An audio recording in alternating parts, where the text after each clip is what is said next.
রয়েছেন যুবদল কেন্দ্রীয় নির্বাহী কমিটির সংগ্রামী সিনিয়র সহসভাপতি সাবেক ছাত্রনেতা রেজাউল কবির পল, উপস্থিত জাতীয়বাদী যুবদল কেন্দ্রীয় নির্বাহী কমিটির প্রথম যুগ্ম সাধারণ সম্পাদক সাবেক ছাত্রনেতা বেলাল হোসেন তারেক, সাংগঠনিক সম্পাদক সাবেক ছাত্রনেতা জুয়েল, দপ্তরের দায়িত্বে নিয়োজিত দপ্তর সম্পাদক নুর ইসলাম সোহেল সহ আমার সঙ্গে উপবিষ্ট সাংবাদিক ভাই বোনেরা এবং যুবদল বিভিন্ন পর্যায়ের নেতৃবৃন্দ, সবাইকে জাতীয়তাবাদী যুবদল কেন্দ্রীয় নির্বাহী কমিটির পক্ষ থেকে সংগ্রামী শুভেচ্ছা জানাচ্ছি। সাংবাদিক ভাই বোনেরা, আমি লিখিত বক্তব্য পাঠ করছি। 24 ফেব্রুয়ারি 2025। সম্মানিত সাংবাদিকবৃন্দ, আপনাদের সবাইকে ধন্যবাদ জানাই যে আপনারা আজকের এই গুরুত্বপূর্ণ সংবাদ সম্মেলনে উপস্থিত হয়েছেন।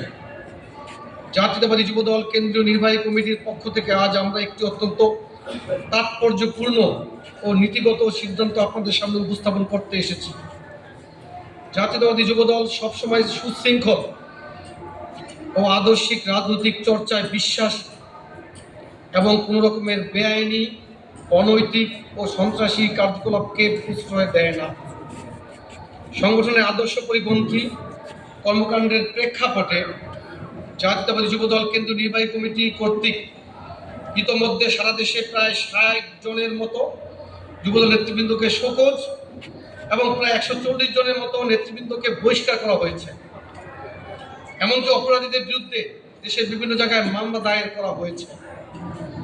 গত 22 ফেব্রুয়ারি 2025 গাজীপুর জেলার শ্রীপুর উপজেলা যুবদলের সদস্য জাহাঙ্গীর আলমের বিরুদ্ধে সন্ত্রাসী কর্মকাণ্ডে জড়িত থাকার সুস্পষ্ট অভিযোগ উত্থাপিত হয়েছে। সংগঠনের অভ্যন্তরীণ তদন্তের মাধ্যমে অভিযোগের সত্যতা থাকায় জাহাঙ্গীর আলমকে প্রাথমিক সদস্য পদ সহ দল থেকে বহিষ্কার করা হয়েছে। আমাদের অবস্থান এখানে সীমাবদ্ধ নয়। সংগঠনের সুনাম ও আদর্শ রক্ষার্থে যুবদলের পক্ষ থেকে স্বপ্রণোদিত হয়ে গতকাল তার বিরুদ্ধে গাজীপুর শ্রীপুর থানায় ফৌজদারি মামলাও দায়ের করা হয়েছে। আইনের শাসন ও ন্যায় বিচারের প্রতি আমাদের অবিচল প্রতিশ্রুতি বাস্তবায়নের জন্যই এই ব্যবস্থা নেওয়া হয়েছে। বাংলাদেশ জাতীয়তাবাদী দলের ভারপ্রাপ্ত চেয়ারম্যান জনাব তারেক রহমান দায়িত্বহীন ভাষায় ঘোষণা করেছেন যে আমাদের দলে অন্যায় অপকর্মের কোনো স্থান নেই। অন্য দল যেখানে দুর্নীতিবাজ ও সন্ত্রাসীদের রক্ষা করে, বিএনপি সেখানে স্বচ্ছতা ও জবাবদিহিতার দৃষ্টান্ত স্থাপন করেছে। জনাব তারেক রহমানের এই দৃঢ় নীতির আলোকে যুবদল জাহাঙ্গীর আলমের বিরুদ্ধে তার অনৈতিক কর্মকাণ্ডের জন্য কঠোর ব্যবস্থা গ্রহণ করেছে। জাতীয়তাবাদী যুবদল সুস্পষ্টভাবে জানিয়ে দিতে চায় যে কোনো ব্যক্তি বা গোষ্ঠী সংগঠনের বেআইনি কর্মকাণ্ড চালানোর সুযোগ পাবে না। ভবিষ্যতে যাতে কেউ সংগঠনের সুনাম ক্ষুণ্ণ করতে না পারে, সেজন্য জাতীয়তাবাদী যুবদল কঠোর নীতি গ্রহণ করবে।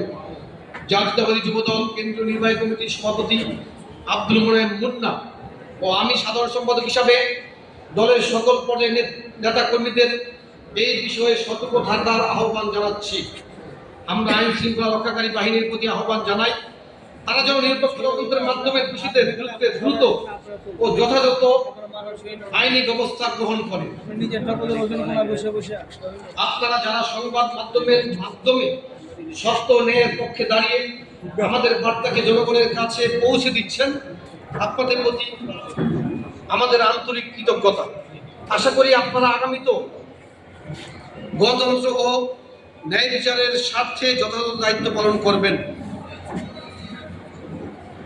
ধন্যবাদ সহ আমি মোহাম্মদ নুর ইসলাম নয়ন, সাধারণ সম্পাদক, বাংলাদেশ জাতীয়তাবাদী যুবদল কেন্দ্রীয় নির্বাহী কমিটি।